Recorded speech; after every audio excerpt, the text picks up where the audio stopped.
Okay, we're live, and for some reason my camera isn't working, so you'll have to look at that ugly mug. But I'm here with Jeff Popp. Jeff Popp and I go back to, I think it's 1997.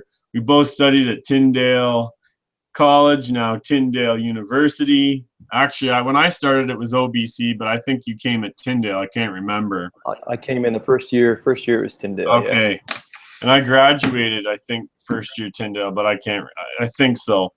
But anywho, I've entitled this Jeff Popp, Politics and Religion, Thoughts from a Mike Harris staffer, who you worked.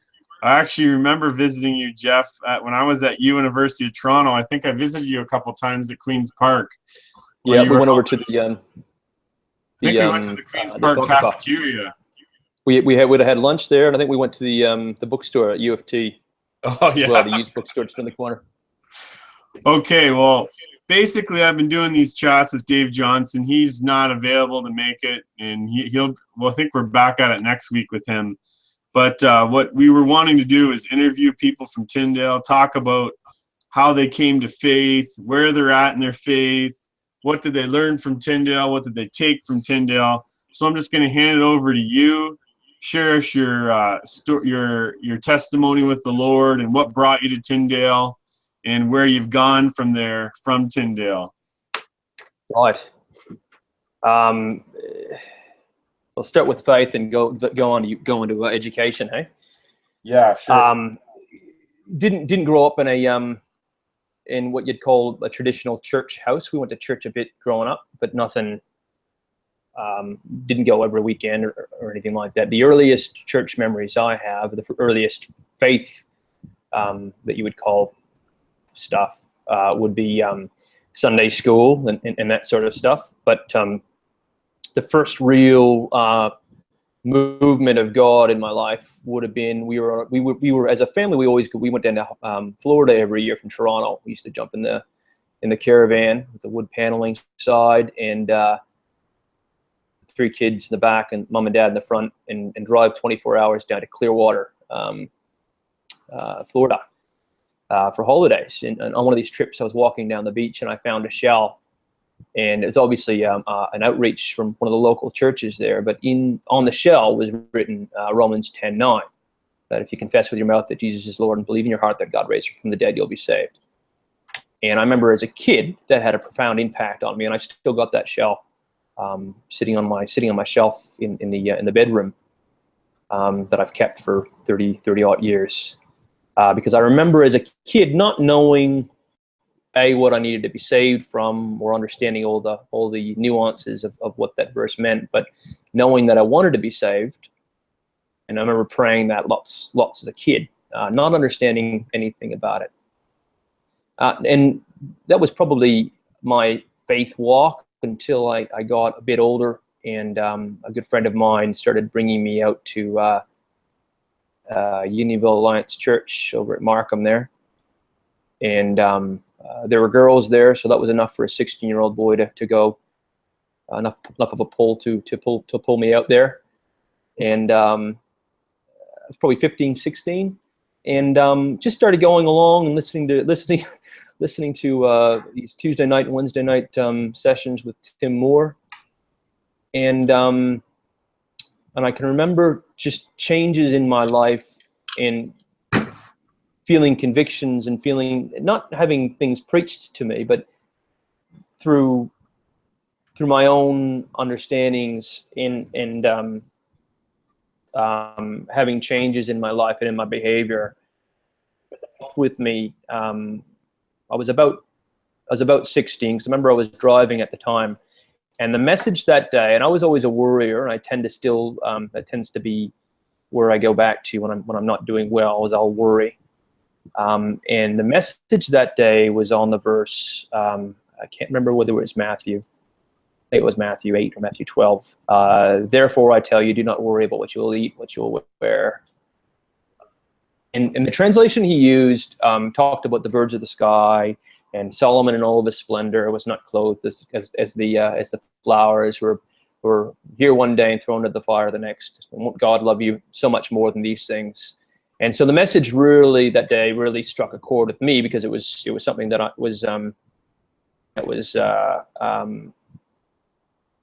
really foundational for me in my own life, in my worrying. And I remember repeating it running through my head as I was driving the 20 minutes back home from church that morning. Not worry. And for some reason, the sparrows was sticking in my head, the birds of the sky, not reaping or storing away in barns. But I got home to my front steps, perched on a bike leaning up against the house was a sparrow.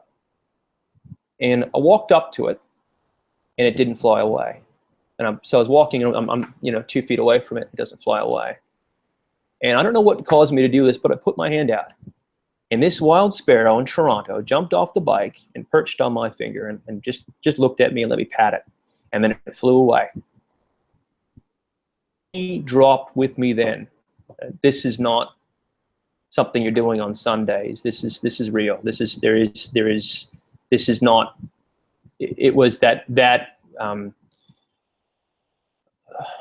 the curtains parting, the penny dropping, the understanding that of where I was and who I was and how it related to God, and it all just came crashing down to me then. And that was the moment. If I was to put a moment down, though it was a long walk from the beach in Clearwater to the porch in Richmond Hill that day.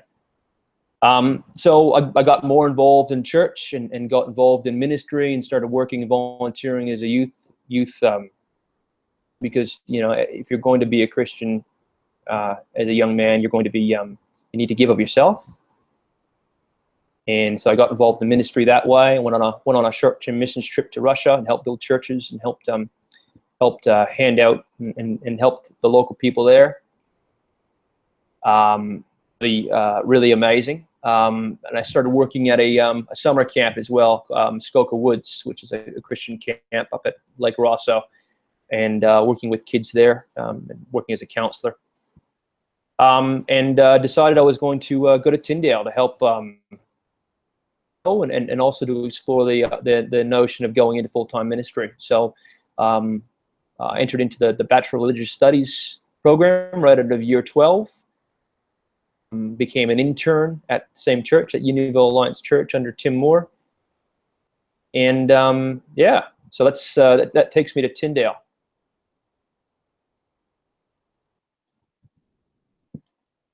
And what was your other question about Tyndale there, Adam? Yeah, more or less. So that brought you to Tyndale. What did you take away from Tyndale? Look, Tyndale for me was, I wish I could go back and do it again. Mom and Dad always helped out with tuition, and we had a scholarship in that. But I worked a job as an intern. I worked a second job at the church at night as a watch. There was another job that I did during the summertime. I was full-time student and also paying my way and earning money as well. So if I had it to do over again, I would have spent more time on the studies. It helped me. It challenged me in a lot of ways. It rocked me in some foundational ways in challenging my preconceived notions. It sounds like a small thing and a trite thing now, but the struggle between the conversations had in the hallways, Adam, about Calvinism and Arminianism as free will versus total depravity and that sort of stuff.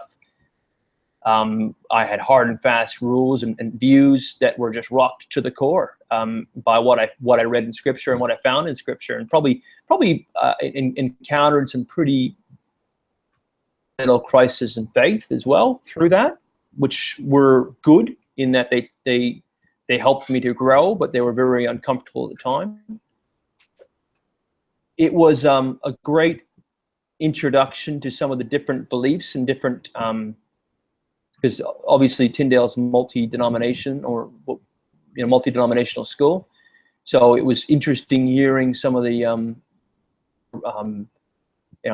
the Reform views versus the Anglican views. So it was a hodgepodge of different ideas and different theologies as well. Okay, cool. And so I don't know if this is a loaded question, but you have been on a anti-Trump tear for 18 months or so. Yeah. Yes. A question is, who would you have rather have had? Just out of curiosity. Yeah. In terms of who are you asking? You're asking the president, or Well, you're asking? Not like out of the Republicans that were there. Jeb Bush. Oh, Jeb Bush. Okay. Yeah. Not. I just. Hey, not Ted Cruz. Yeah. No, I don't know enough about Ted. He comes off a bit schmick for me, just in terms of his personality. And Rubio, the same. I don't know. I know he's got some depth to him, and he's done some things post primaries that have caused me to say, okay, this guy's got a bit more depth to him. But you take a step back, and if you I mean, looking to understand my political views, which are it's a little bit more complex.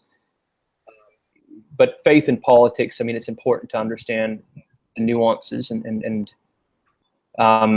my politics are pretty right. They're conservative. I've worked on statewide campaigns and provincial-wide campaigns, and I've volunteered on local campaigns, and I've worked with policies. I've worked in premiers' offices, and I've been the deputy premier's chief of staff here in Queensland.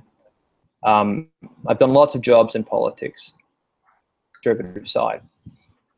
So my anti-Trump, you see life through prisms, and you see life through lenses. And when you're politically engaged, when you're politically active, you tend to see things through your conservative lenses. Now, as a Christian, you also have a set of lenses for Christianity and for your faith. My faith lenses always have to take precedence over my political lenses, and it's a constant struggle to make sure that the lenses are properly adjusted, and that you're putting them in the right order. But when I look at offering from the GOP, I rebel against that on the basis of that he's not a conservative. He doesn't have conservative values. He's not a conservative from an economic point of view. He's not a traditional conservative. He's an opportunist.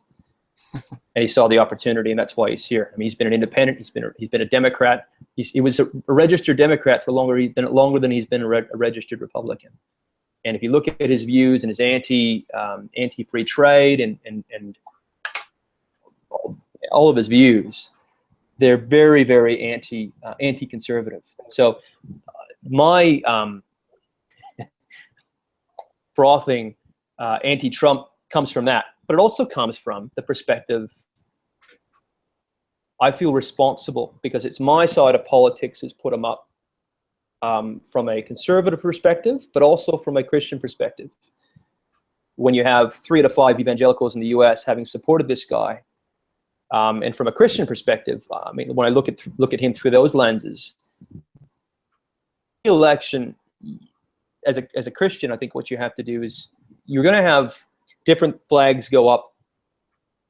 No candidate is going to be perfect, but what you have to do, you have to find somebody who most resembles the person of Christ. That's how you make your decision in terms of who the best candidate is as a Christian, and that lens has got to be paramount. So I guess that goes away to helping to understand or helping to explain my anti-Trump personality.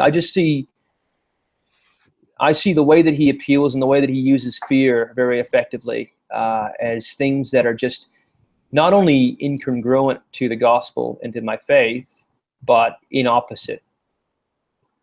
opposite to it. And I know I have seen this man before. I know I've dealt with people like this. I know him. I know what sort of person he is. I just don't think it will end well. So my opposition, my immediate opposition to him was he wasn't a conservative, and he had no business leading the Conservative Party, and the Conservatives were mad to put him up because they would never control him. Do more damage to the GOP than he will benefit them in the long run. Mm-hmm. So how's that for a long-winded explanation? There's something I want to show. I don't know if you'll hear it or actually see it. Yeah. You want Can my you raw see that reaction? now? I can't see. No, yes, I can. Okay. You're gonna make me watch 2 minutes and 28 seconds of Donald Trump, are you? God for forgiveness. So have you ever asked That's a God tough for question. forgiveness? I'm a religious person. Shockingly, because people are so shocked when they find this out. I'm Protestant, Presbyterian, and I go to church and I love God and I love my church. And Norman Vincent Peale, the great Norman Vincent Peale, was my pastor. The power of positive thinking. Everybody's heard of Norman, and I love my church. And Norman Vincent Peale, the great Norman Vincent Peale, was my pastor. The power of positive thinking. Everybody's heard of Norman Vincent Peale. He was so great. He would give a sermon you never wanted to leave. Sometimes we have sermons, and every once in a while we think about leaving a little early, right? Even though we're Christian. Dr. Norman Vincent Peale, Frank, would give a sermon. I'm telling you, I still remember his sermon. It was unbelievable. And what he would do is he'd bring real life situations, modern day situations, into the sermon. And you could listen to him all day long. When you left the church, you were disappointed that it was over. He was the greatest guy. And then, he passed away, but he was a great, he wrote The Power of Positive Thinking, which is a great book. But have you ever asked God for forgiveness? Do you notice how he didn't answer the question? Yes, yeah. What he does is he does what he always does. He said he's a great person 3 or 4 times. Talked about how he spends time in church and how much he enjoyed it. Yeah, he doesn't answer the question. Okay, let's hear. So the guy puts him to the coals again. Yeah. His feet to the fire, and let's see what he says. You didn't answer the question. Have you ever asked God for forgiveness? Okay, so we're round 2. Audience laughs. I'm not sure I have. I just go and try and do a better job from there. I don't think so. I think if I do something wrong, I think I just try and make it right.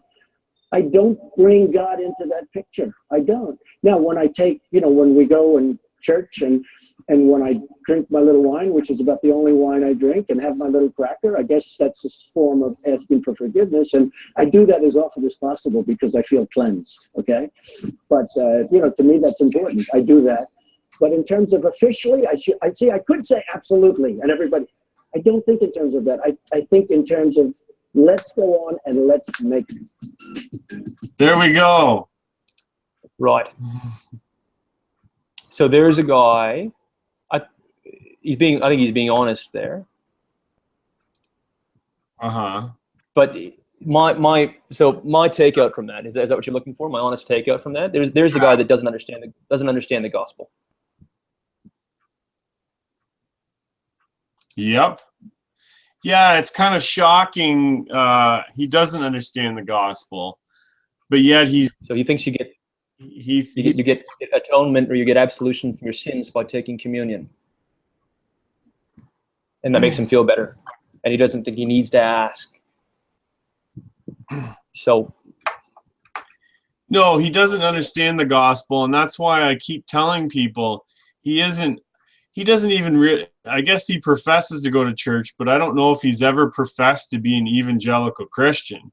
I know he talks a lot about evangelicals, but he talks about them. Okay. He's a guy that is transactional. Politicians can be this way, and he's a very transactional guy. So he's got his little boxes that he needs to tick to get the GOP nomination.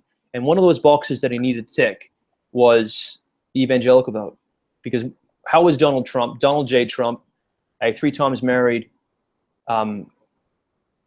man from New York gonna attract Southern Baptists? I mean, you got Ted Cruz in the field, or you got Marco Rubio, or you got Jeb Bush, who are, you know, Southerners and are and can give you, you know, chapter and verse, and they understand the scriptures. Well, you do that by professing to go to church, and maybe he goes to church every Sunday. But it's, for him, that's what it is. It's jumping through a hoop to get to the end of the to get what he's looking for. And this was one of my largest complaints about Trump, and why I'm so disappointed. Many of the evangelical leaders in the U.S. is that when we go back to talking, Adam, about the lenses that we use, evangelical and to be GOP, and to be Republican, and to be active in the Republican Party, or be a Democrat, but your lens has to be God first. And how many people went out there and allowed themselves to be duped by a guy, looked at his path? Because people can say whatever they want to say, but when you look at what they do, done, there's no hiding that. You know, they've got a track record. Donald Trump has got a track record of not in a manner that would even cause you to think that he's an evangelical or a Christian, which is fine. I mean, it's not a prerequisite to be president that you have to be a Christian, but to have 3 out of 5 evangelicals in the U.S. supporting a guy who is not a nice guy. He's crass, and he's vulgar, and he said some horrible things. It's surprising, and that's part of my opposition to him as well. Anywho, we've beat everything that you've probably wanted to say about Trump. You said on your Facebook page, so I just wanted you to see that clip and get your raw react. First, had you seen that clip before? I've read that. I've read the stories that came out of that, where he had said that he'd never, because I think he got asked another time, Adam, off the back of that, whether or not he'd ever asked God for forgiveness, and he was more explicit that time, that he felt he didn't need to ask for forgiveness, which again just reinforces what we were talking about before, that he's got a fundamental misunderstanding of the gospel, of what it is to be a Christian. I don't want anybody watching this to think that that's the failure that I hold to, or that I have an expectation that he must be a Christian or must be a good evangelical. That's not my expectation of him. My disappointment with him is that he's on my side of politics, and that my side has put him up, and that people of the faith that I belong to have strongly supported a man policies and whose actions are incongruent with my faith. Well, anywho, I didn't want to keep you too long, and I'm amazed at how much your voice has changed. Every time I talk to you, you sound total Aussie-ish. It's I'm in a bit of a limbo, to borrow a Catholic phrase. I talk to Australians, and they're always asking me where I'm from. And I speak to Canadians, even in a hockey dressing room, and they'll ask me where I'm from. And I told one guy, "Oh, Toronto." He's like, "No, you're not." I'm like, "Yeah, no, I am. I'm from Toronto." Yeah. I can recite to you, when did the Leafs last win the cup? 1967. Who was so there's not too many Aussies that know that. Yeah. But anyways, I'll hopefully have you on again soon. But love to, mate. Love to. And then we'll throw in a couple of socialists, and then that's good. I like socialists. Then we'll really get the fire burning here. Okay, well, we'll talk to you soon. Okay, brother.